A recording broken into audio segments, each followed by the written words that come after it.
कोणी येवो किंवा न येवो ठाकरे बंधू एकत्र येणार असा थेट इशारा संजय राऊतांनी काँग्रेसला दिलाय। उद्धव ठाकरे राज ठाकरे यांना एकत्र येण्यापासून कोणी रोखू शकत नाही असं सुद्धा राऊतांनी म्हटलं आहे।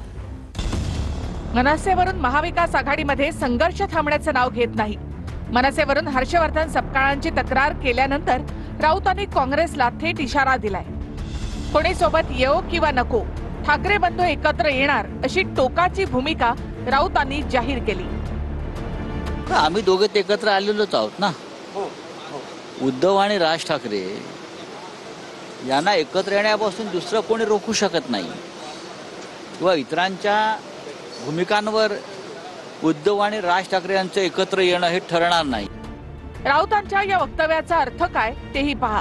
राऊतांच्या वक्तव्याचा अर्थ आहे मुंबईत ठाकरे बंधू एकत्र लढणार, काँग्रेस सोबत आली किंवा नाही तरीही ठाकरे बंधू एकत्र येणार।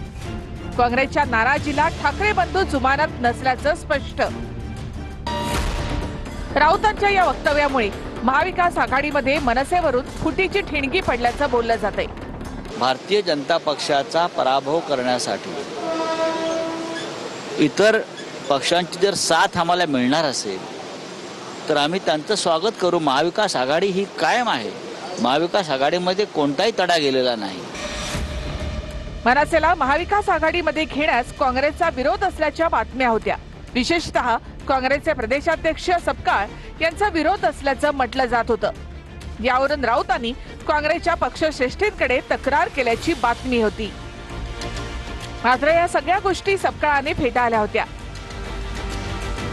इंडिया अलायन्सचे घटक कोण असतील, काय असतील, हा जो निर्णय आहे हा निर्णय राष्ट्रीय स्तरावर हा होणार आहे। जेव्हा इंडिया अलायन्सशी संबंधित कोणता पक्ष त्या ठिकाणी आल्यानंतर त्याला मित्रपक्ष म्हणून त्या पक्षाकडे बघणं हे संयुक्तिक राहील।